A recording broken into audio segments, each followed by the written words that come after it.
Writing आपका UPSC में 250 number का पेपर है and essay is one of the most ignored sections in UPSC also. Now, as far as this particular section is concerned, so I'll be sharing these notes with you shortly in your WhatsApp group. Don't worry about it. तो 4 basic तरह के ऐसे हैं जो हमें लिख सकते हैं या यूपीएससी पूछती है। अभी लेटेस्ट जो क्वेश्चन पेपर्स हैं उनको देख के तो ये चीज और भी ज्यादा क्लियर होगी आपको।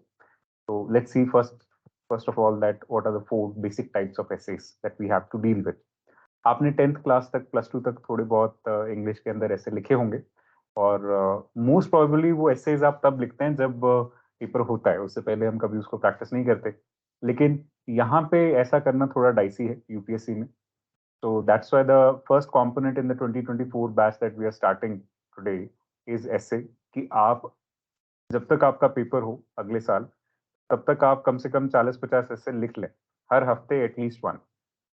अगर आप ठीक से प्रैक्टिस करेंगे तो ये 250 मार्क्स आपके free of cost, free of course mental cost आ जाएंगे। ठीक है। सो अब ये एसेस के अंदर क्या एक्सपेक्टेशंस हैं। जनरली यूपीएससी में 1000 वर्ड्स का एसे लिखना होता है आपने।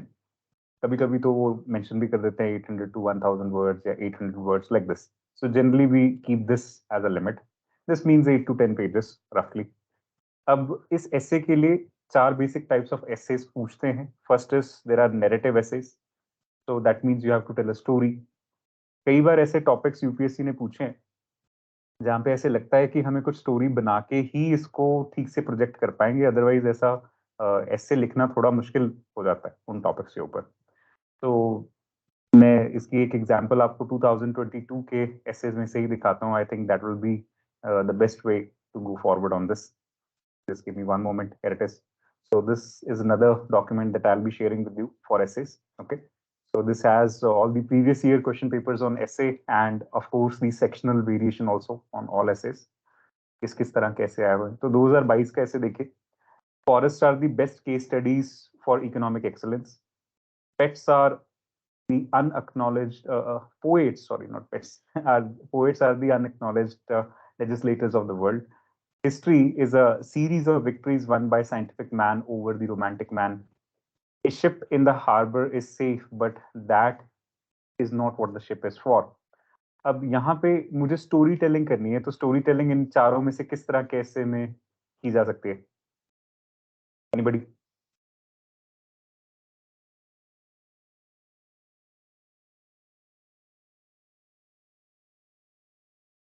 हाँ जी,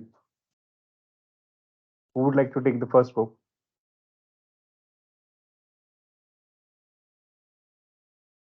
Okay, so I will if you are not.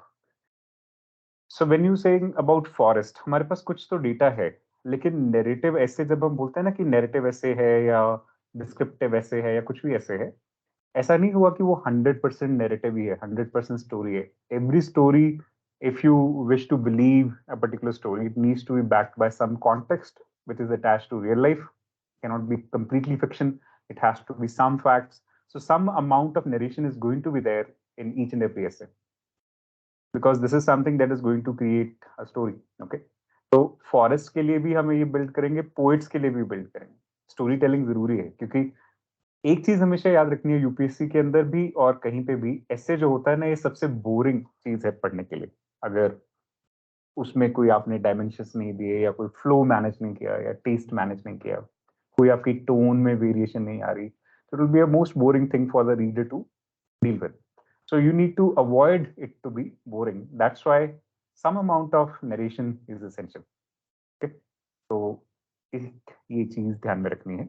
दूसरा, हमारा ऐसे राइटिंग किस तरह का होता है? Descriptive essays. अब डिस्क्रिप्शन और स्टोरी टेलिंग में क्या फर्क है? बेसिक फर्क क्या है? स्टोरी टेलिंग में हम ज्यादातर फिक्शनल जा रहे हैं, डिस्क्रिप्टिव एसेस के अंदर हम ज्यादातर फैक्ट बेस्ड रहेंगे।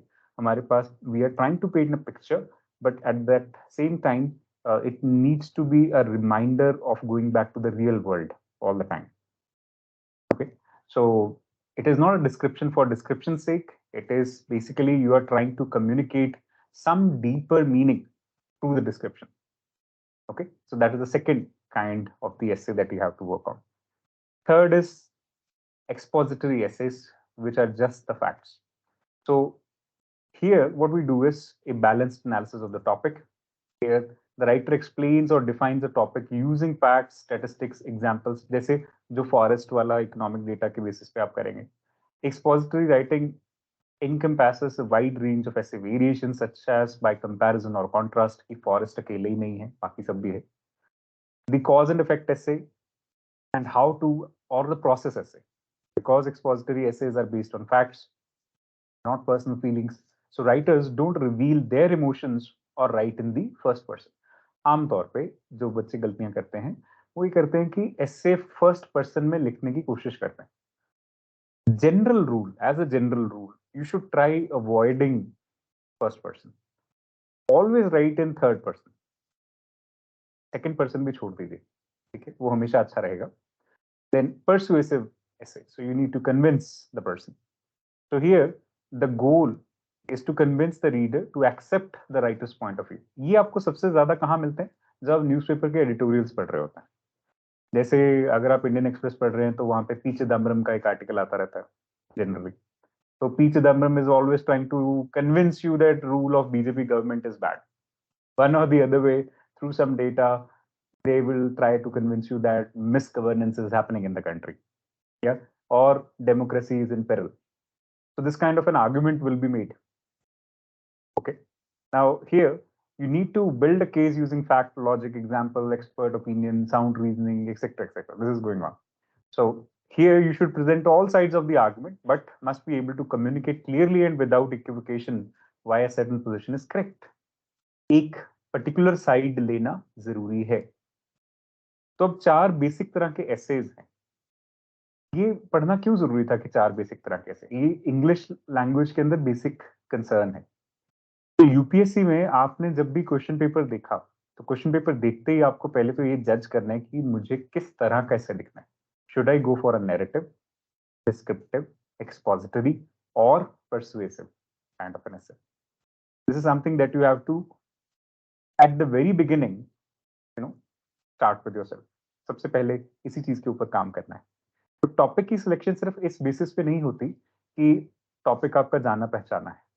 टॉपिक की सिलेक्शन ये भी एक कारण है कि आप किस तरह का एसे लिखने में आपकी स्ट्रेंथ ज्यादा है.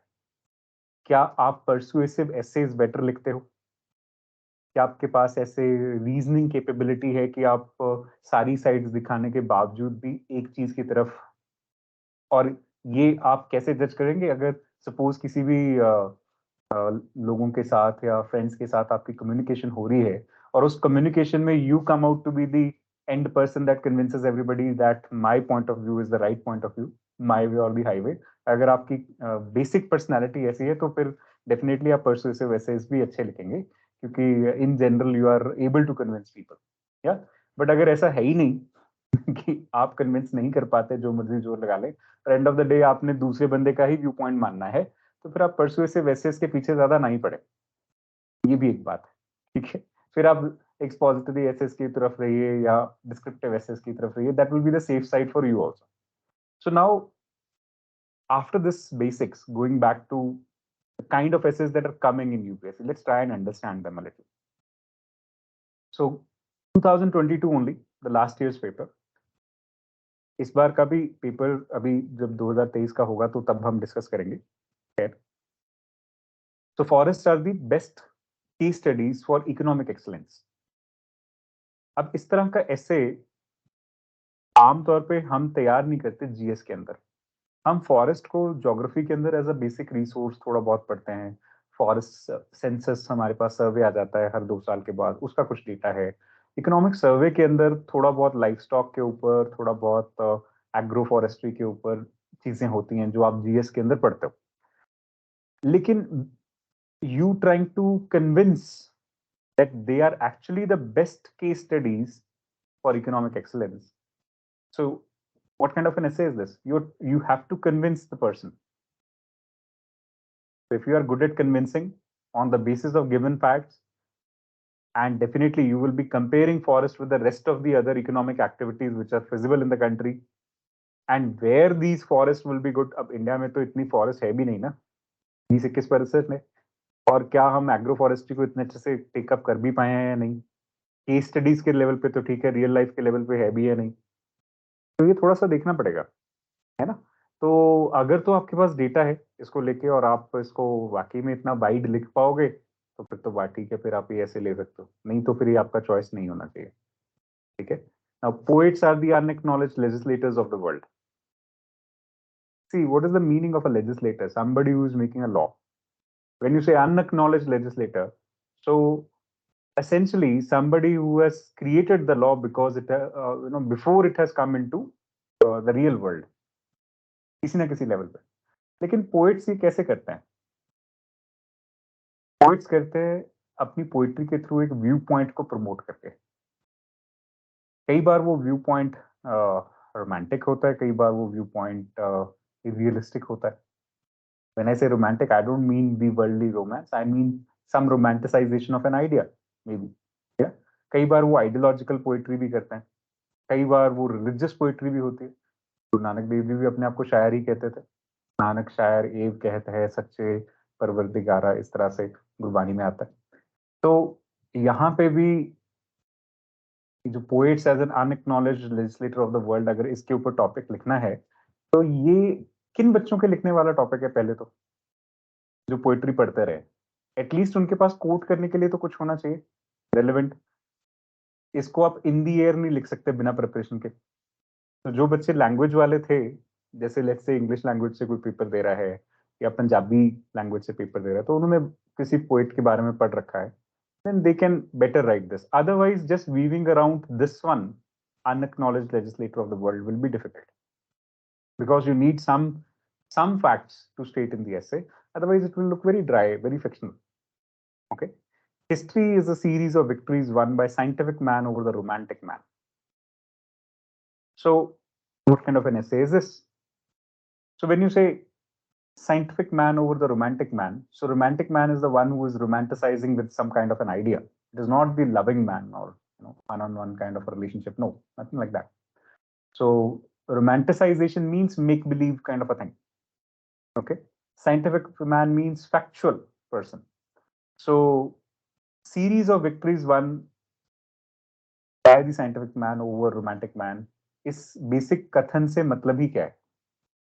क्या समझाना चाहता है? Anybody? And what kind of an essay will it be? These days, UPSC is really testing your language, I would say. If you have good language skills, writing an essay is a very easy job, but not everyone does.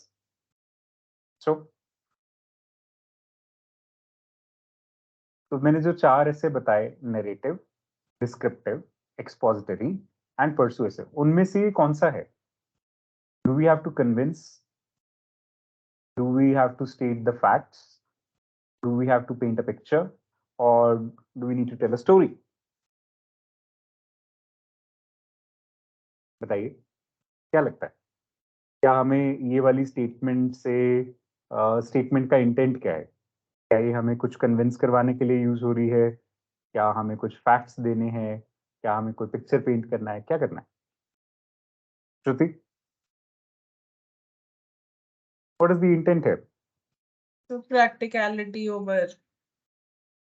Okay, practicality over fiction. So Yes, it's like a comparison kind of a thing. Yes, sir. And हमारे जो 4 basic types हमने पढ़े थे, उसमें हमने comparison किस में किया था? फैक्ट्स वाले में किया था, जस्ट द फैक्ट्स। और हिस्ट्री में होते भी ज्यादातर फैक्ट्स ही हैं। आपने अब यूपीएससी प्रीलिम्स के लिए कई बच्चों ने हिस्ट्री तैयार की है ना, या मेंस के लिए की है, तो आप ज्यादातर फैक्ट्स ही रट्टे मार रहे हो, right? So essentially it will be facts that see this was the idea but this is what is actually happening. For example, the one thing that comes to my mind right now is Karl Marx and Friedrich Engels. Marxism is a very good idea at the level of romanticization. It's a classless, stateless kind of a society. Everyone is equal. Yeah.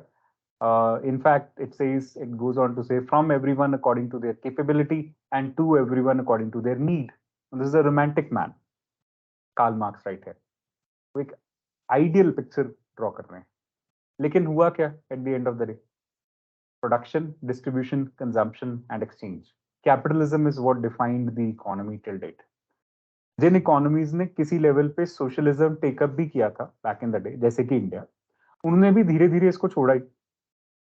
हमने भी बहुत सारे public sector को privatise किया और धीरे धीरे उससे बाहर निकल रहे हैं आज भी. Welfare oriented approach to an extent ठीक है, लेकिन उसमें भी ये नहीं है कि सबके लिए ही है. उसमें भी हमें पिक एंड चूज करना है, टारगेटेड डिलीवरी ऑफ सर्विसेज करना है, ये सब करना है. ठीक है. तो scientific man, ultimately the rational person, that's what we are trying to convince by scientific man, that is not the ideal, it's the rational that works. Mean and correlation जरूरी. तो ये इस तरह का आर्ग्यूमेंट आपको बिल्ड करना है. लेकिन क्या रोमांटिक मैन की फिर कोई वैल्यू ही नहीं है? इस आर्ग्यूमेंट को भी ऐसे के अंदर डील करना है. हाँ जी please. Sorry, sir, you can put forward both the ideas, right? Yes, definitely we can. हम कभी भी ऐसे के अंदर वन साइडेड नहीं होना होता. जब तक आप दूसरा साइड लिखोगे ही नहीं. रोमांटिक मैन, कार्ल मार्क्स की इंपॉर्टेंस है, डेफिनेटली है. आज 1 मई लेबर डे है. लेबर डे का पूरा वर्कआउट ही कहाँ से शुरू हुआ? जब कैपिटलिज्म के अगेंस्ट कार्ल मार्क्स और फ्रेडरिक एंजल्स ने नोट लिखना शुरू किया. वहां से जो सोशलिस्टिक रेवोल्यूशन आया, वहीं से लेबर को भी अपनी पहचान मिली, है ना. तो लेबर डे भी अपने आप में, international labour organisation and everything that was created out of this basic context in the mind that this is also a part of important part of how the economy should work. So romantic man is just as important. Realizing the importance of ideas is just as important. Okay. Okay. Now a ship in the harbor is safe, but that is not what the ship is for. Basically, the essay is about taking risks. Yes or no? Entrepreneurship capability, risk-taking capability, and purpose-driven approach. So these are the kind of things that you have to deal with here. तो इन 4 एसे में से अब आपको कौन सा सबसे comfortable लगे अपनी अप्रोच में, वो लिखना है. हर एसे के पेपर के अंदर आपको 3 घंटे मिलेंगे, लेकिन 1000 वर्ड्स लिखने के लिए आपको इतना टाइम नहीं चाहिए. 2 एसे लिखने ना 2000 वर्ड्स हो गए दोनों मिला के. In general you will be able to write 1 hour 1000 words. UPSC में आराम से लिख सकते हो आप. ठीक है. तो दूसरा घंटा भी आपका दूसरा एसे लिखने में चला जाएगा. 1 घंटा आपके पास है सिर्फ चूज करने के लिए और एसे का स्ट्रक्चर बनाने के लिए, दोनों एसेस के लिए. सो 30 minutes each you should spend on just choosing the topic and trying to create a structure of that topic. ये आपका पहले 30 मिनट में एक एसे और दूसरे 30 मिनट में दूसरे एसे के लिए ये एक्सरसाइज करना है. सो फर्स्ट 1 hour आपको इसी एक्सरसाइज पे ही स्पेंड करना है. उसके बाद आपने लिखना शुरू करना है. पहले 1 घंटे में आपने लिखना नहीं है. ठीक है. कुछ नहीं रहने वाला, डोंट वरी. 3 घंटे बहुत होते हैं. राइटिंग स्पीड आपकी सफिशिएंटली बिल्ड हो जाती है. Okay. Now time to repair the roof is when the sun is shining. Timely effort. You cannot step twice in the same river. You definitely can, but it's just that कि गलती के बारे में बात कर रहे हैं कि वही गलती दोबारा नहीं करनी चाहिए. A smile is chosen vehicle for all ambiguities. मुस्कुरा के आगे निकल जाओ परेशानियों से. Just because you have a choice, it does not mean that any of them has to be right. ऊपर के 8 एसेस देख के भी यही लगेगा बंदे का, और फिर यहाँ तक जब पहुंचेगा तो हंसी आएगी. यूपीएससी ने चॉइस दी तो है, बट एक्चुअल में चॉइस है नहीं. लग रहा है ऐसे आपको भी? क्यों जी, किस किस को ऐसा लग रहा है? कहने को तो 8 एसेज में से 2 लिखने हैं, 4 में से 1, 4 में से 1, लेकिन एक्चुअल में चॉइस होती नहीं है. सब कुल मिला के ना 4 में से 2 एसेज हैं जो 90% स्टूडेंट्स लिखेंगे, और बचे हुए 2 एसेज को 10% स्टूडेंट्स लिखेंगे. ये होने वाला है, अभी पता चल रहा है. So if you start choosing them, which one will you choose? Tanmeet, section A में से आपकी चॉइस कौन सी है?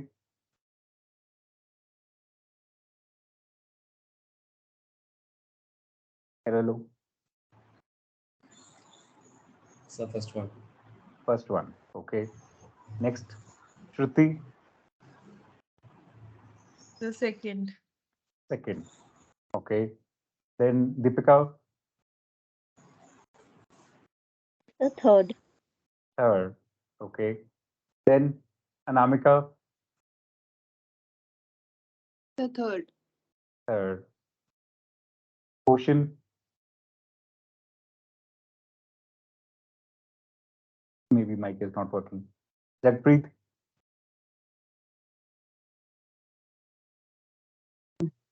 First one, sir.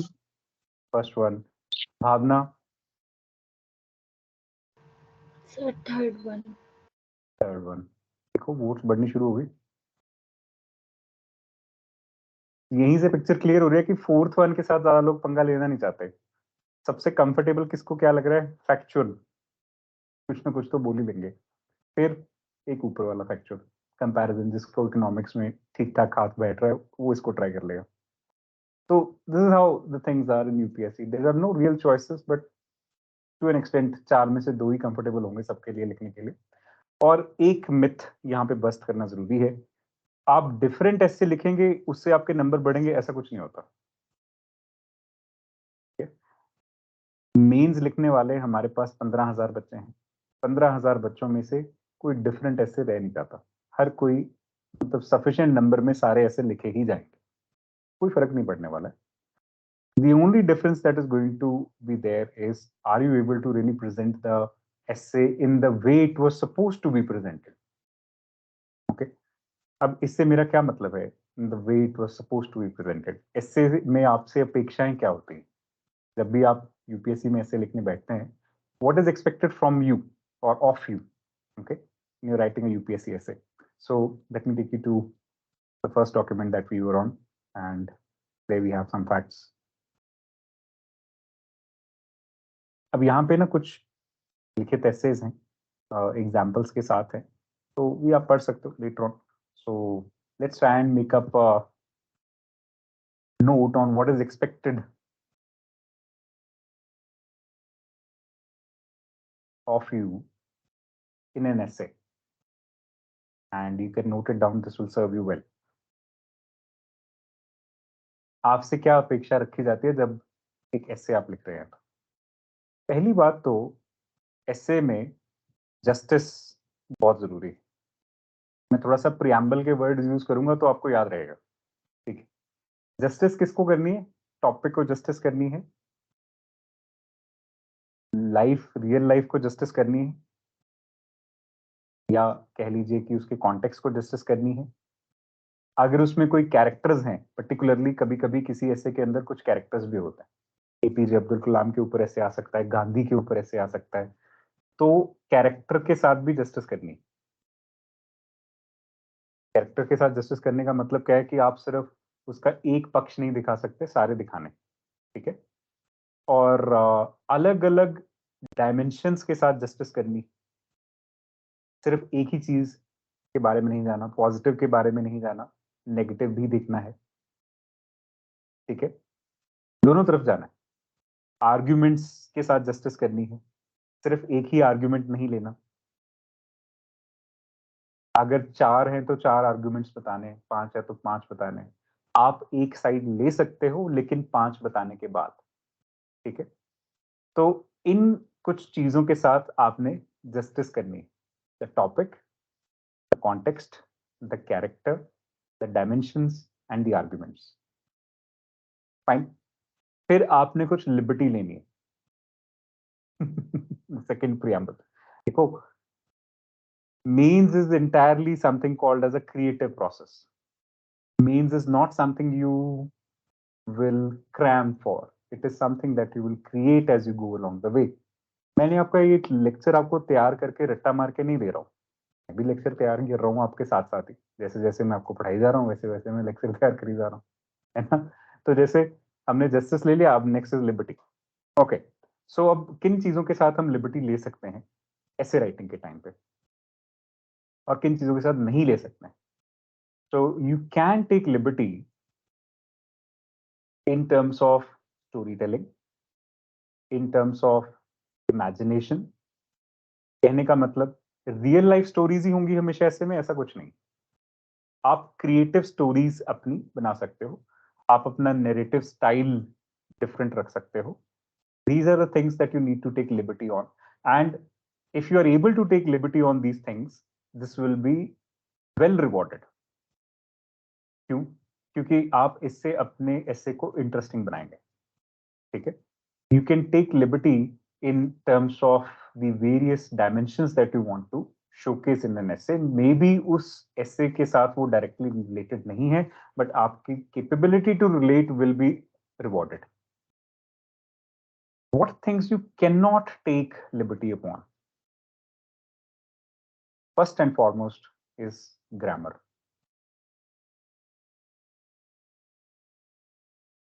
ग्रामर में दो चीजें ध्यान में रखनी होती। पहली तो जो अलग अलग सेंटेंस स्ट्रक्चर्स हैं आपके, उनको थोड़ा सा ध्यान में रखना है। आपका सेंटेंस बहुत बड़ा नहीं होना चाहिए, बहुत छोटा भी नहीं होना चाहिए। बहुत छोटे सेंटेंस स्ट्रक्चर्स हम यूज करते हैं जब हमें ज्यादा फैक्चुअल चीजें बतानी होती हैं, तब हम यूज करते हैं। और वो थोड़ा सा कभी कभी ऐसा नहीं है कि सारा ही छोटे छोटे स्ट्रक्चर्स हैं, कहीं कहीं यूज भी कर सकते हैं। जरूरी नहीं है कि बहुत लंबे sentences. Generally it should be 2 lines and then your sentence should finish. Can go up to 3 or 4 lines also, but not beyond 4 lines. So the ideal sentence structure is 2 to 4 lines. Okay. नहीं तो फिर वो इतना ज्यादा भी complex ना हो जाए कि आप ही लिखते लिखते घबरा दो। ये एक आइडियल सेंटेंस स्ट्रक्चर है। हाँ, 1 लाइन सेंटेंसेस यूज कर सकते हो, हाफ अ लाइन भी यूज कर सकते हो, लेकिन वो वहां यूज करते हैं जहां पे या तो हमें कुछ पंच लाइन्स देनी है, या हम कुछ बूस्ट करना चाहते हैं, किसी पॉइंट को उठाना चाहते हैं, वहां पे हम एम्फेसिस देने के लिए कभी शॉर्ट सेंटेंसेस यूज करते हैं। So wherever you want to emphasize, it can be 0.5 to 1 line also. You want to give a heading, you can use 0.5 to 1 line also. But generally, it should be 2 to 4 lines. That should be the sentence structure. Then second is your comma, full stop, exclamation marks, various kinds of these marks. This will give you a lot of leverage in the essay. Question marks, quote, unquote. These things you should be taking care of a lot. अगर इनका ध्यान नहीं रखोगे मात्रा का, तो फिर गड़बड़ हो जाएगी, ठीक है। तो ये लगानी जरूरी है जहां जहां जरूरत पड़ती है। तो इससे बेसिस पे ही सारा सेंटेंस स्ट्रक्चर है। कई बार जब आप ऐसे लिखते हो, लिखने के बाद जब उसको पढ़ोगे, तो इन चीजों का ध्यान रखना जहां जहां जरूरत है। अगर आपको लगा कि आपने नहीं डाला तो डालना जरूरी है, ठीक है। So this is something you can not take liberty with, that is grammar. Word मीन स्पेलिंग मिस्टेक हो जाए चलेगा, कोई प्रॉब्लम नहीं है, एक आधा, ठीक है। ज्यादा करोगे तो फिर गड़बड़ है। कटिंग्स नहीं करनी, वो इमेच्योर स्टाइल जैसे ना, कटिंग करने की जरूरत भी पड़ जाए ना कभी सपोज, तो that's it, this is it, इससे ज्यादा नहीं। कई बार वो छोड़ना है, ठीक है, शुडंट डू दैट। ओके, अब इवन ये भी करने की जरूरत नहीं होती। There is a neat way to do it, there is a neat way. What is that neat way? So you can just, अगर पूरा पैरा है फॉर एग्जाम्पल, तो उसमें ऐसे लाइन मारने अच्छी लगेगी ना, तो ऐसे करके इधर। This is the standard way of cutting in English. This means कि this should not be included in as a part of my essay. You don't need to cut the entire paragraph. कई बार बंदे लिख लेते हैं, फिर उनको लगता है कि नहीं, सेंस नहीं बन रही, फिर काटते हैं उसको। नहीं करने की जरूरत है ऐसे। तो पूरे पैराग्राफ पे इस तरह से मार्क कर दो और क्रॉस मार्क कर दो। दैट मीन्स कि उसको नहीं रखा जाएगा उसमें, ठीक है। ऐसे पूरा ऐसे कट करना, ऐसे कट करना, इट लुक्स वेरी बैड। और try and avoid your such kind of things. ये प्रैक्टिस से वैसे निकल जाएंगी। ये हमारी इमेच्योर हरकतें हैं जो हमारे साथ रहती हैं स्कूल टाइम से, धीरे धीरे ये छूट जाएंगी, ठीक है। अब क्योंकि नेक्स्ट प्रिएम्बुलर वैल्यू हमारी जस्टिस लिबर्टी के बाद इक्वालिटी आती है ना। तो किन किन चीजों को इक्वल तौर पे ध्यान देना चाहिए जब ऐसे लिखते हैं? तो फर्स्ट इज, जब भी कुछ आप कंपेयर कर रहे हैं, कंपैरिजन टॉपिक्स, या कहीं पे फैक्चुअल टॉपिक्स होते हैं, जैसे आपने हिस्ट्री वाला ऐसे देखा, या कुछ भी आप you're trying to detail something or describe something, there is a descriptive topic. In such kind of topics you need to take care of this equality statement very well. आमतौर पे इसमें डायमेंशनल इक्वालिटी जो है, that is the core thing. Dimensional equality मैंने आपको पहले भी dimensions तो समझाई हैं कि किस किस तरह की कोर डायमेंशंस हैं जिसको यूपीएससी में ध्यान रखना होता है. So there are three things that you study in general studies everywhere. First is people, second is process, third is institutions. ये तीन चीजें हैं जो आप हर चीज के अंदर पढ़ते हैं, people, process, institutions. तो इन तीनों को इक्वल स्पेस देना है. ऐसा नहीं करना कि एक चीज को आपने बहुत ज्यादा उठा दिया, it is taking 20%, 80% of the essay space, and then something else which is also just as important is getting only 20% of the space. तो डायमेंशंस को इक्वालिटी देनी है, 30%, 33% each in case of people, process, institutions, like this. अगर उसकी 4 dimension है तो फिर 25%. So you should give equal space in the essay. Don't try to make your essay, कभी हम एक चीज के बारे में लिखते हैं, लिखते ही चले जाते हैं, वो मत करो. ठीक है. Give equal space to various arguments, give them equal importance. अब इसकी आगे फर्दर हमने डायमेंशंस पहले बनाई हुई, कुछ बच्चों के लिए ये नया है. तो लोगों के बारे में, प्रोसेस के बारे में, इंस्टीट्यूशंस के बारे में आप जीएस में पढ़ेंगे. लेकिन हमारे जीएस के जितने भी पेपर्स हैं ना, उनकी कुछ एम्फेसिस पॉइंट्स हैं. जैसे GS paper 1 emphasizes upon the social dimensions, GS paper 2 emphasizes upon the political dimensions, GS paper 3 emphasizes upon the economic dimensions, GS paper 3 के बाद 4 जो है वो एथिकल डायमेंशंस के ऊपर एम्फसाइज करता है. इसके अलावा भी डायमेंशंस हैं, हिस्टोरिकल है, कल्चरल है, एथिकल के बाद इंटरनेशनल है, सिक्योरिटी डायमेंशंस हैं, एन नंबर ऑफ डायमेंशन. जितने आप 13 कंपोनेंट पढ़ रहे हो ना यूपीएससी में, साइंटिफिक डायमेंशन भी है, इन्वायरमेंटल भी है, ये सब डायमेंशंस हैं. उन्हीं डायमेंशंस के अंदर पीपल, प्रोसेस और इंस्टीट्यूशन चल रहे हैं. जैसे कि अगर आप suppose you have to write an essay upon any topic, maybe education in India. So as far as education is concerned, people, process and institutions are involved in education. People at the level of getting affected, being a part and parcel of the educational process as teachers, students, parents, everybody. Yeah. And education itself is a process. It is about getting more perception, more capability about something, more knowledge about something. Then there are institutions, there are schools, colleges, universities, there is NCRT, then there are various private institutions involved in teacher training and so forth. It is not just social, it's also political, because we got education law, there is a Right to Education Act. There is an economics involved because we need to have education which is accessible, affordable to everybody. Yeah. So that way we got government institutions, but there are also private institutions where we need to pull on R&D work. Ethical angle to education is also there. So ये सारे angles हैं. अब जब आप इनके बारे में बात करें किसी ऐसे के अंदर, कम से कम 2-4 लाइन तो हर चीज के लिए आनी ही चाहिए ना. आपने इतना कुछ पढ़ रखा है एजुकेशन के बारे में, यू कैन नॉट मेक, अगर टॉपिक के अंदर एक ही चीज हाईलाइटेड है तो उसका मतलब ये नहीं है कि आप उसी के बारे में बात करेंगे. ठीक है. So be careful on that. Let me show you some essays that UPSC has asked on education. Okay, I think that will give you a better idea on the same. In a moment.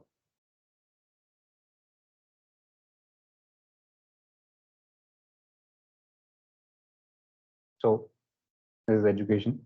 Let's see कौन-कौन से ऐसे पूछे गए हैं.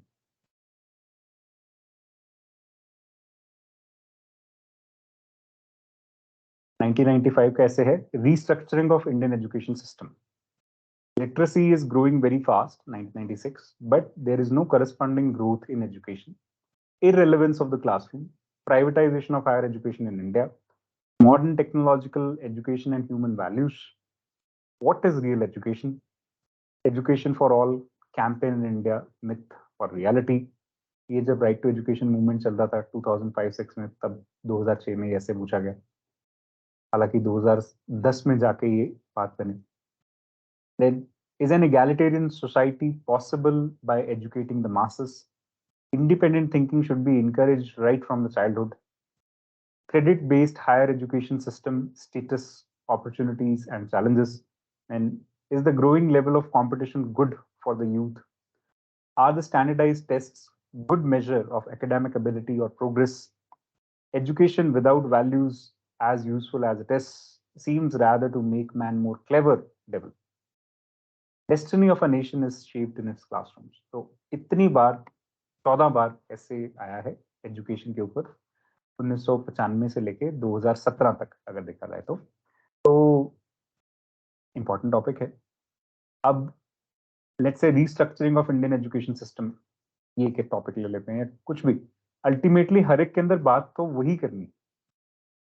हमें एक theme statement होती है हर ऐसे की जो हमें ऐसे के टॉपिक में से मिल जाती है। Destiny of a nation is shaped in its classrooms. So basically education is critical, it's important. That's what the core topic is. So we need to showcase the importance of education. Yes, but is it only the classrooms? Are the classrooms enough? Outside the classrooms there is a society, inside there is order, inside the classroom there is a teacher, inside the classroom there is a decorum, inside the classroom there is equality. But as you go outside of the classroom, that's where the real nation is working. So there's a real society. There are various inequalities. There are various restrictions. There are various possibilities, opportunities, and so on. So how far is the destiny of nation shaped in its classroom? That's also a question that you need to answer in this. So one way to think about any topic or to write any topic is ask yourself questions, or better yet, integrate those questions in your essay itself.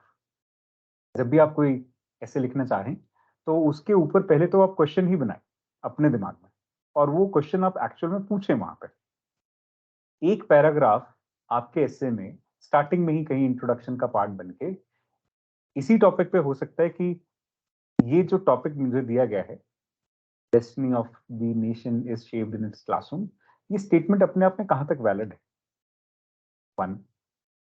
दूसरा, ये क्या अकेला classroom ही destiny shape करता है या कुछ और भी करता है, too. Destiny of nation actual में है क्या, थ्री। इस तरह के क्वेश्चंस बनेंगे और ये क्वेश्चंस का आंसर करते करते आपका ऐसे बहुत अच्छा हो जाएगा, उसका एक स्ट्रक्चर भी ऑटोमेटिकली जनरेट हो जाएगा। So this is one of the approaches to write the essay, that is the question answer approach. ऐसे धीरे धीरे जैसे जैसे हम ऐसे प्रैक्टिस करेंगे, we'll be solving a lot of essays in these classes. I am planning at least 20 days to be spent upon essay classes. And in the next 20 days, we'll be practicing all these topics which have come in UPSC in the previous years. And I'll give you some outright कि कैसे लिखा जाता है, वो जो solved solutions भी दूंगा मैं same essays के लिए.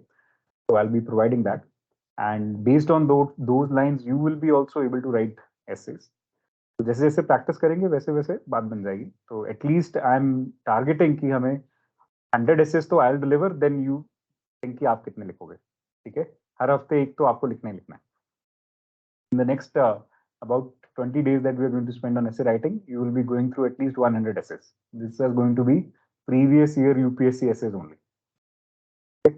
So in that way, it will be good for you. That exercise will definitely help. तो ये 4 dimensions हैं 4 लेवल पे। इसके आगे आप डेफिनेटली बिल्ड करेंगे, international, cultural, historical, definitely you can build. Okay, next is, अब जस्टिस, लिबर्टी, इक्वालिटी हो गया, फ्रेटर्निटी छोड़ देते हैं, मुझे लगता है वो गड़बड़ करेगा, यहाँ पे फिट नहीं होगा, तो take liberty with that. Okay, अब जब ऐसे राइटिंग करते हैं तो ऐसे का स्ट्रक्चर क्या होता है और कैसे पहचानना है कि हमें एसेंशियली लिखना शुरू कैसे करना है, क्योंकि सबसे ट्रबलसम पार्ट जो ऐसे में होता है ना, वो 2 चीजें हैं, इंट्रोडक्शन और कंक्लूजन, ठीक है। How to start the essay and how to finish an essay, ये मेरे ख्याल से 2 सबसे मुश्किल चीजें हैं और सबसे ज्यादा स्कोरिंग चीजें भी यही। अब जब आप एसे का टॉपिक चुन लें, पहले तो चुनाव कैसे करना है वो मैंने आपको बता दिया कि कंफर्ट जोन देखो अपनी, बहुत ज्यादा टेंशन लेके भी ना, actually I can not lecture you upon how to choose an essay, because that will be actually a waste. Simply सी बात ये है कि आपको उस टॉपिक के बारे में जब आप पढ़ लो, पढ़ते ही दिमाग में 4-5 पंचलाइंस, 15-20 फैक्ट्स, 10 डायमेंशंस अगर आ जाएं तो बस वो आपका टॉपिक ऑफ चॉइस है। अगर नहीं आ रहे तो फिर आगे बढ़ जाएगी। पहले एक बार आपने टॉपिक चुन लिया, अब आपने करना क्या है, आपने सबसे पहले उस टॉपिक की कंक्लूजन लिखनी शुरू करनी है। इंट्रोडक्शन नहीं लिखनी है, अभी कंक्लूजन लिखनी है, ठीक है। इसको फेयर करना है जितना हो सके।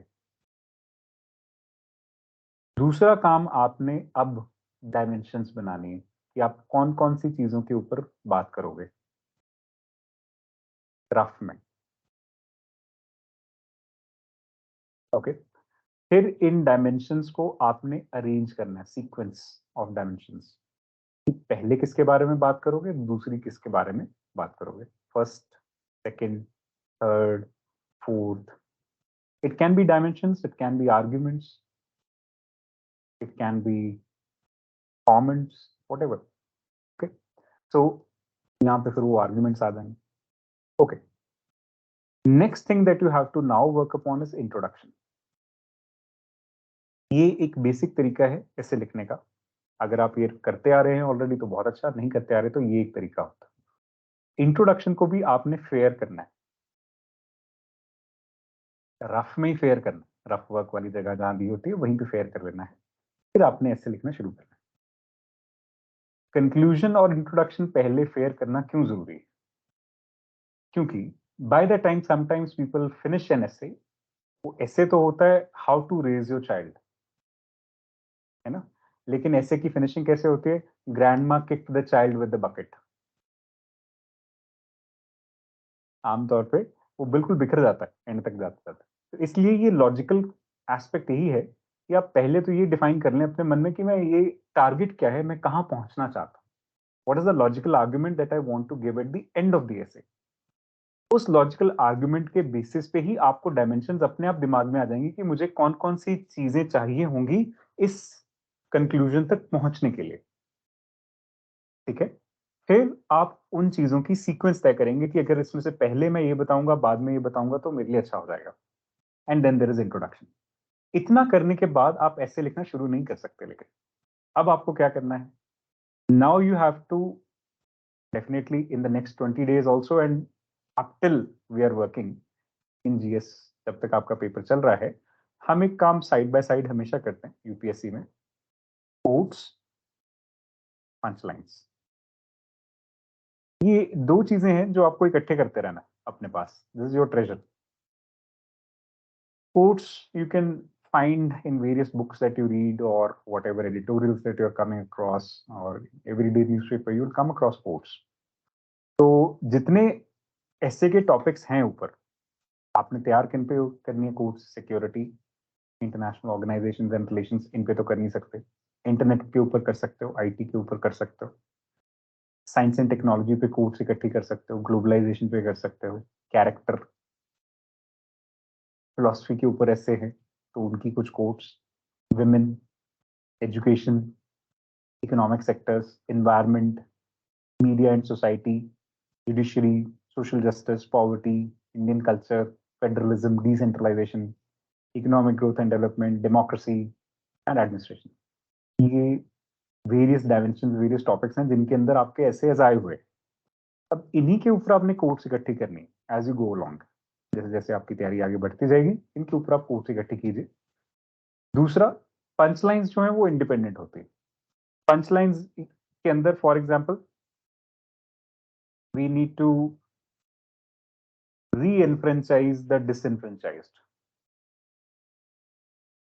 कहने का मतलब जिनसे अधिकार छीन लिए गए हैं उनको उनके अधिकार वापस दिलाने। इस तरह की कोर्ट्स, अब जो तो पबैड वाले बच्चे हैं उनके तो मजे हैं, क्योंकि मैं पबैड में ये कोर्ट्स बहुत यूज की हुई है और वहां पे आपके पास आ रहे हैं, ठीक है। जो पबैड वाले नहीं है उनको जीएस के अंदर कहीं ना कहीं ये मिल जाएंगी, अदरवाइज हम ऐसे करते करते I give you a lot of punch lines and those punch lines will use.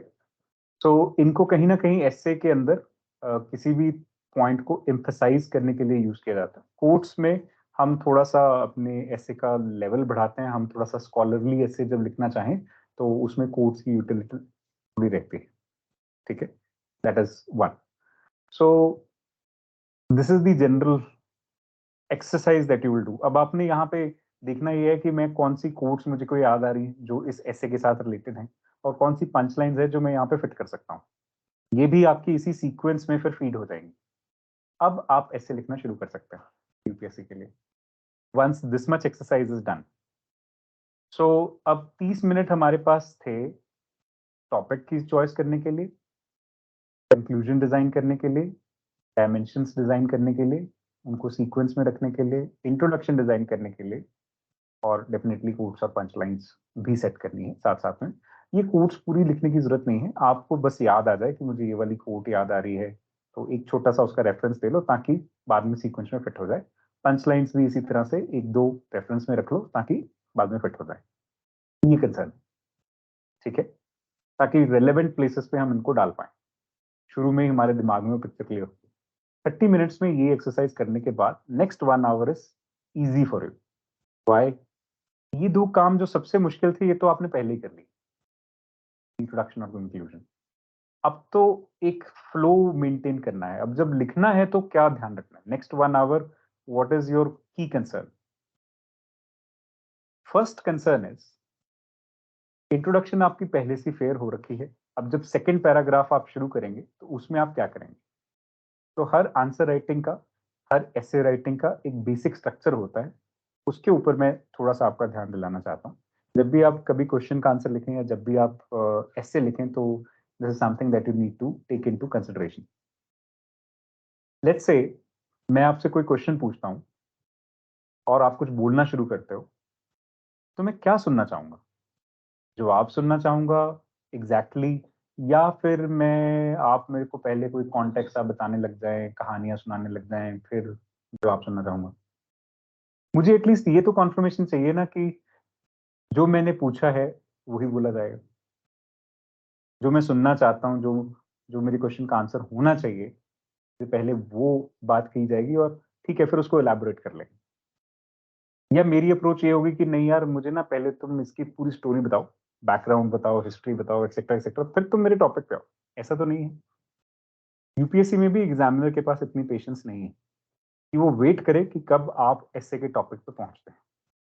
So therefore, in any question answer that you are going for every essay also, for every general GS paper question also, this is the key thing that you have to take into your mind or your consideration.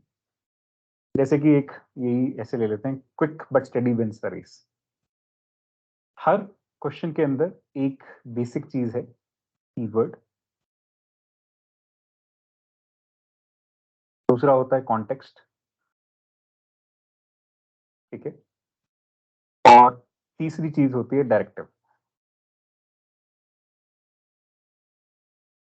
Keyword is about what you have to write or you have to give the information. Context is in what context you should write. Background क्या होना चाहिए? Context or background you should write. Directive is in what way you should give the information or you should write.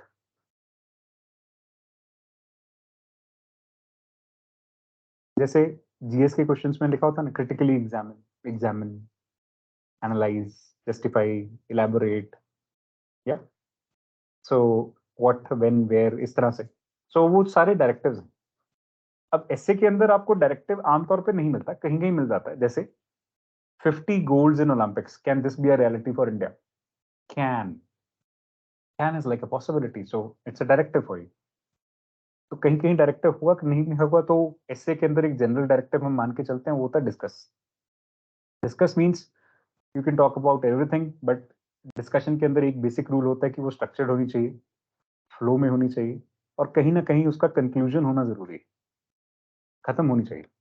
ये ना हो कि open ended discussion हो जाए, ठीक है।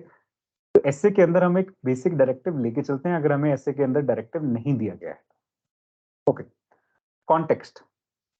अब कॉन्टेक्स्ट में हमारी कोई लिमिटेशन नहीं है, except for sometimes maybe, for example geography में remain the same, history need not. तो क्या ये एकेडमिक लेवल पे बात कर रहे हैं या रियल लाइफ के लेवल पे बात कर रहे हैं? एकेडमिक लेवल पे तो बात डेफिनेटली नहीं कर रहे।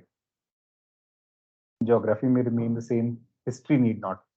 देश वही है, लेकिन हिस्ट्री चेंज होती रहती है. It has a tumultuous history. Ancient India different था, मिडिवल डिफरेंट है, मॉडर्न डिफरेंट है.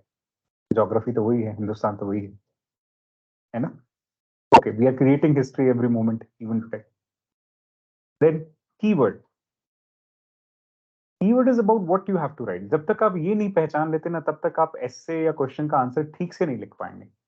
अब जैसे यही स्टेटमेंट ले लीजिए, ज्योग्राफी में remain the same, history need not. इसमें कीवर्ड क्या है? किसके बारे में एक्चुअल में लिखना है ऐसे? Can anybody judge?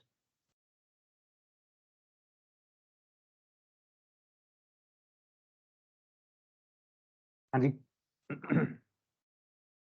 Tanmeet, what is it that I'm actually supposed to write upon? In this particular essay, geography may remain the same, history need not. What do you think is the keyword?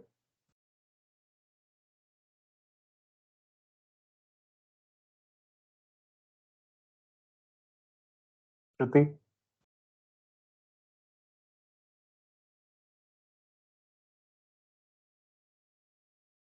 Sir history को focus करना है, नहीं, historical changes with. नहीं, ये keyword नहीं है. दीपिका?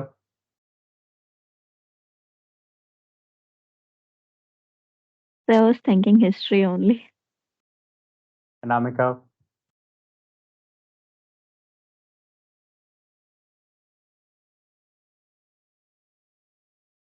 तो जियो politics के रिलेटेड कुछ होगा. पॉलिटी ऑप्शन वालों को यही लगेगा. जगप्रीत?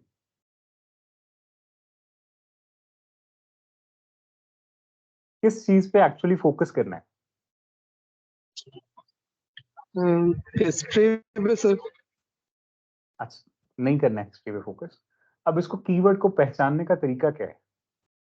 अगर मैं कीवर्ड बदल दूं तो पूरे का पूरा एस्से चेंज हो जाएगा. अगर मैं हिस्ट्री की जगह पॉलिटी कर दूं तो क्या एस्से सेम रहेगा या चेंज हो जाएगा?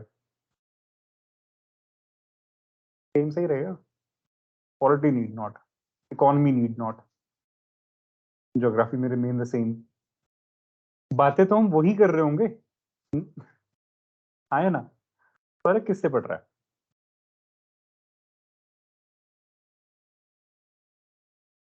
ज्योग्राफी रह गया सर.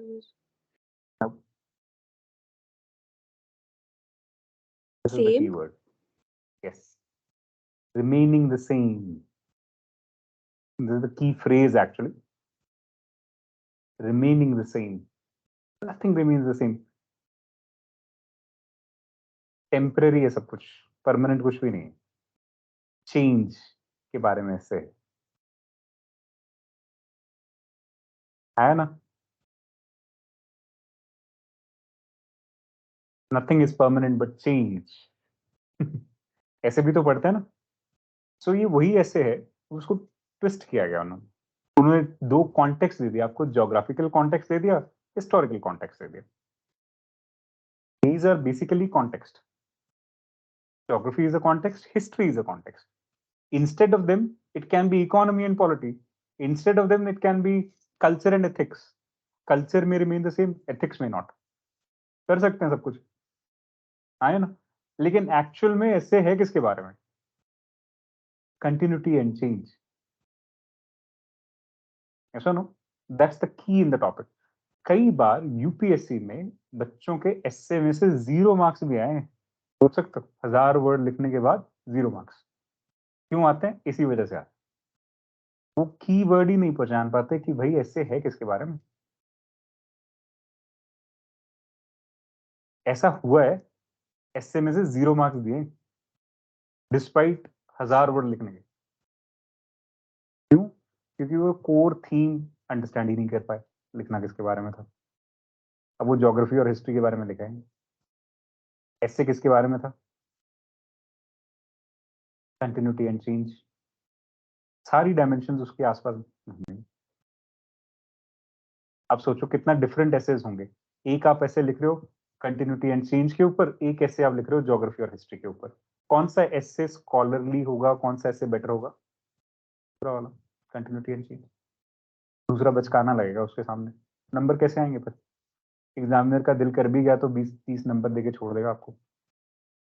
फिर आप सोचोगे मैं तो बहुत अच्छा लिख के आया था, मैंने तो पूरी ज्योग्राफी बताई, मैं तो ज्योग्राफी ऑप्शनल वाला हूँ, मैंने तो हिस्ट्री के बारे में इतना कुछ बताया, एंशियंट मिडिवल मॉडर्न सारी डिस्कस कर दी, इंडिया में सेम ज्योग्राफी थी, पूरा पीरियड ऑफ टाइम ये चीजें हुई। तो भाई ये तो ऐसे ही नहीं था, तुम तो कॉन्टेक्स्ट के बारे में ही बात करके आ गए, तुमने कीवर्ड तो डिस्कस ही नहीं किया पूरे ऐसे के अंदर, इस वजह से नंबर नहीं आए। तो जब तक एग्जामिनर को ये अश्योरेंस नहीं दे दोगे पहले ही इंट्रोडक्शन के अंदर कि तुमने कीवर्ड पहचान लिया कि ऐसे एक्चुअल में है किसके बारे में, तब तक तुम्हें नंबर नहीं मिलने वाले। तो इंट्रोडक्शन जब आप क्रिएट कर रहे हो उस टाइम पे सबसे ज्यादा जरूरी है कि आप एग्जामिनर को ये एहसास दिलाएं कि मुझे एस्से का क्वेश्चन या टॉपिक समझ आ गया। ये एहसास दिलाने का तरीका क्या है? आप जो कीवर्ड है, जैसे मैंने यहाँ पे remaining the same and change, you know, ये एक की वर्ड है इसके अंदर, ये की phrase, nothing remains the same with time. This is something that the way the essay should start. ठीक है? This universe, this earth, this society, this air, every day it is changing. The way it is changing is recorded in history as a fact, and in geography as a reality. ऐसे एक statement देके मैं introduction शुरू कर सकता हूँ? Hello hello, फिर उसका इंटरेस्ट बनेगा पढ़ने में, हाँ टॉपिक पकड़ लिया, फिर वो लगेगा उसको कि हाँ जो मैंने पूछा था उसके ऊपर है, अब मैं पढ़ूँ आगे कि क्या लिखा है। नहीं तो उसका इंटरेस्ट कैसे बनेगा? सोचने की बात है। तो कभी भी अपने एस्से को कॉन्टेक्स्ट से शुरुआत नहीं देनी। पहली लाइन के अंदर ये दिखाना है कि मेरे को एस्से समझ आ गया कि किस टॉपिक के ऊपर है। इंट्रोडक्शन से शुरुआत करते ही ये कीवर्ड वहां पे या की फ्रेज जो है उसको रिफ्लेक्ट करना है और थीम स्टेटमेंट बिल्ड करनी है वो। अब ये जब बिल्ड हो जाएगी तो कंक्लूजन के अंदर भी घूम के इसी के ऊपर आना है। It's called squaring the circle. आप जहां मर्जी जो मर्जी डायमेंशंस करो, कंक्लूजन के अंदर भी आपको यही कोर स्टेटमेंट है जिसके ऊपर वापस आना है। इसीलिए मैं कह रहा था कि पहले कंक्लूजन लिखेंगे, ठीक है, रफ वर्क के अंदर, और फिर इंट्रोडक्शन लिखेंगे, क्योंकि दोनों की शुरुआत और आत्मा एक ही चीज पे है। तो इसलिए ये वाली चीज आप पहले बना के रखिए तो आपकी इंट्रोडक्शन भी सही रहेगी, कंक्लूजन भी सही रहेगी। ठीक हो गया? तो आपका पहला धर्म क्या था? जब भी आप यूपीएससी में जनरल स्टडीज के अंदर आंसर लिखें, क्वेश्चन आंसर या ऐसे लिखें, इंट्रोडक्शन के अंदर आपको हमेशा कीवर्ड या की फ्रेज के बारे में ही बात करना है, किसी और चीज के बारे में बात नहीं करना। कोई एनेक्डोट, कोट इस पर्टिकुलर कीवर्ड या की फ्रेज से इररिलेवेंट नहीं होनी चाहिए। अगर आप दे भी रहे हो, दे सकते हो। कुछ लोगों को आदत है अपना ऐसे कोट से शुरू करने की, स्टोरी से शुरू करने की, लेकिन पहले ही पैराग्राफ वैसे तो अच्छा होता है, नहीं तो पहले ही पेज के अंदर ये की फ्रेज के ऊपर ही सब कुछ होना चाहिए। कई बार बच्चे पूरे 2 पैराग्राफ 3 पेज निकालने के बाद इस तक पहुंचेंगे तो उनको नंबर नहीं मिले, पक्का कटेंगे। और ये भी मान लिया जाएगा कि इसको अभी तक पता ही नहीं चला, ये तो गलती से लिख दिया, गलती से इसके ऊपर बात हो गई, एम्फेसाइज नहीं किया गया। ये कोर टॉपिक था लेकिन कोर चीज छोड़ दिया, इधर उधर घूम रहा है, एग्जामिनर ये पकड़ के चलेगा। हाँ, लेकिन आपने शुरुआत ही वहीं से की, आपने इंट्रोडक्शन ही वहीं पे लेके आए या कोट उसी के साथ रिलेवेंट दे के फिर शुरुआत की, तो फिर मान लिया जाएगा कि हाँ आपको ये चीज समझ आ गया कि ऐसे लिखना किस पे है। ठीक है, एक और लो, India's contribution to world wisdom. अब इसके अंदर कीवर्ड बताइए जरा क्या है?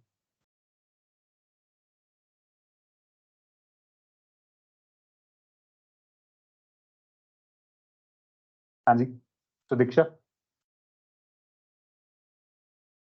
किस चीज के बारे में ऐसे लिखना है?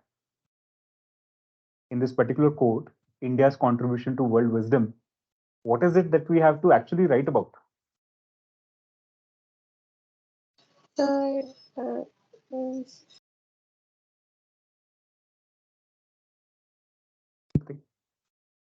about India, about India's contribution to world wisdom. Should we write about contributions?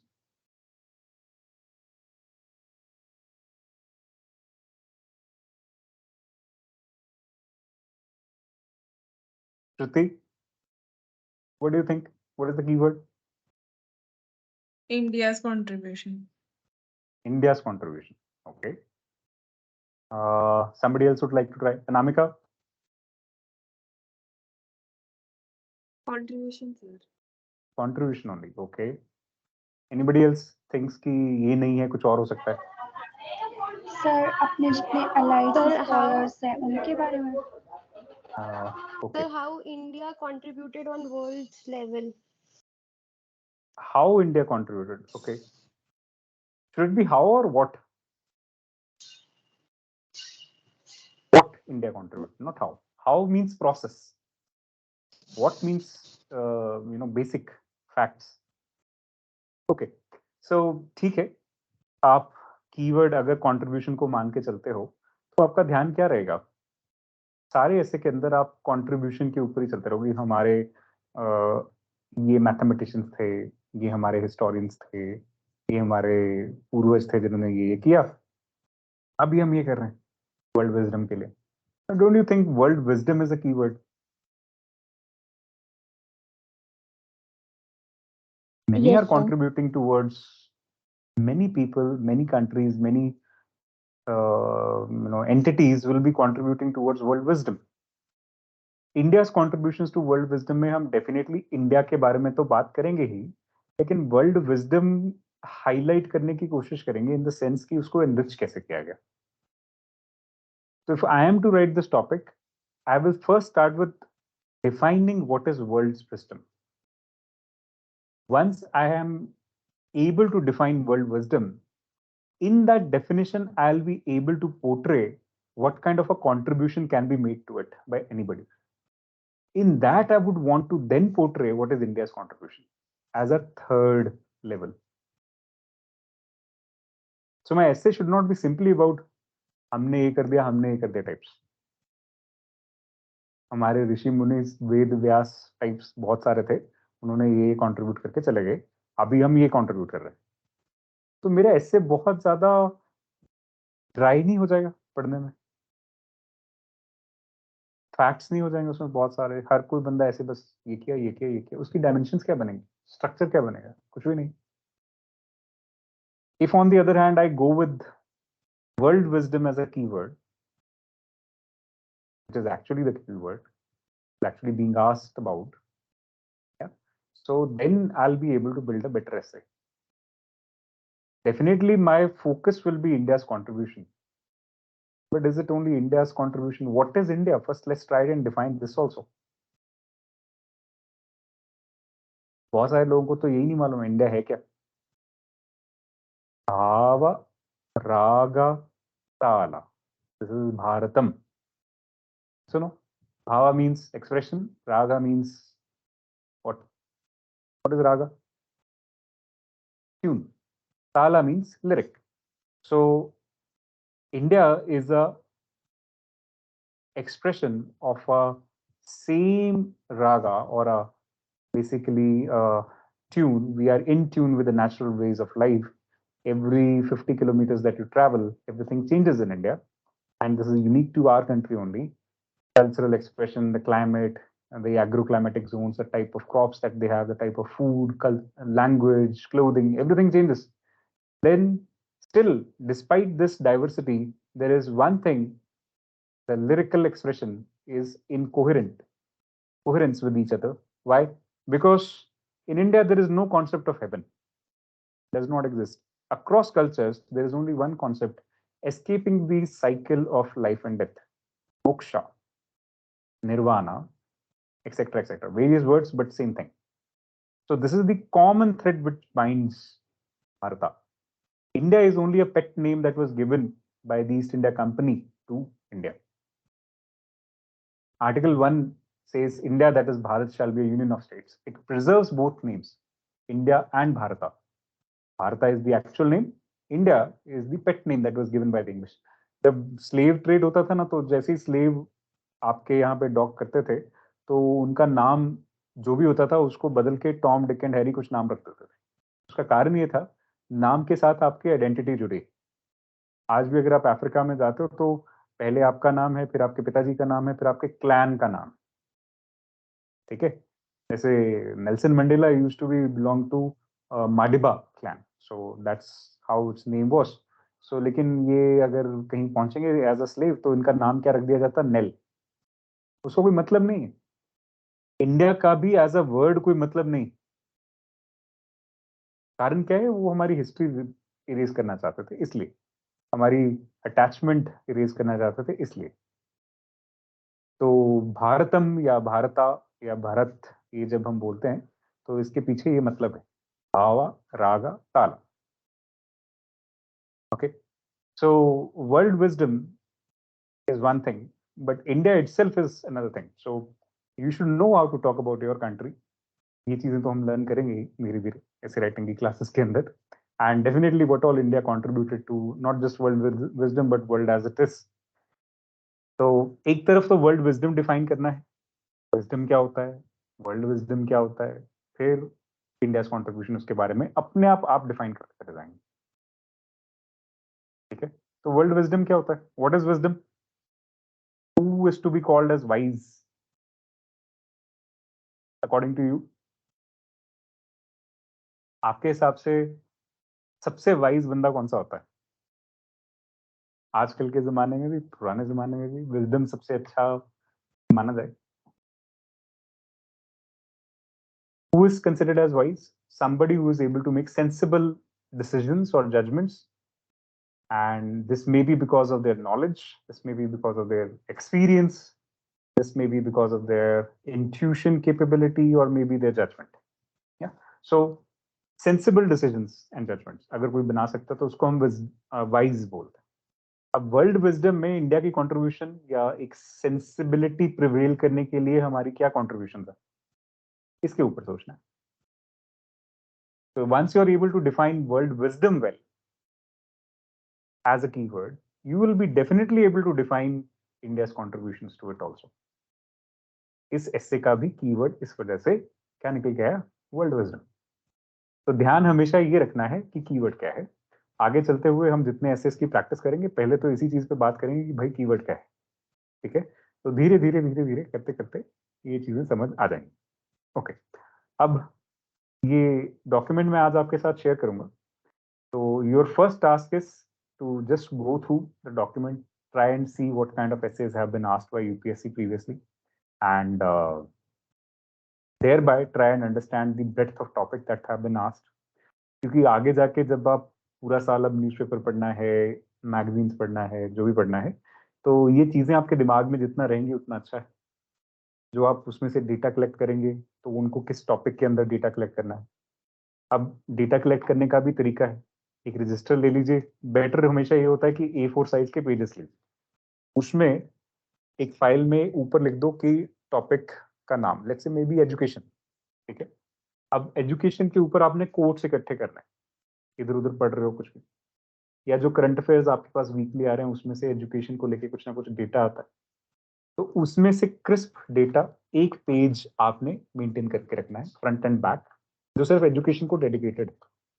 इसी तरह से जितने भी कोर टॉपिक्स के आप पढ़ रहे हो, लेट्स से जेंडर के ऊपर पढ़ रहे हो, वुमेन एम्पावरमेंट एक पार्ट है जेंडर. ठीक है, ऐसे ही कास्ट के ऊपर पढ़ रहे हो, ऐसे ही maybe right to privacy के ऊपर पढ़ रहे हो, या जनरली राइट्स के ऊपर पढ़ रहे हो, तो वहां पे यही काम करना है कि एक रजिस्टर ले लीजिए, या फिर बेटर होगा कि वाइट पेजेस से चले, क्योंकि रजिस्टर में ना फ्लेक्सिबिलिटी नहीं रहती.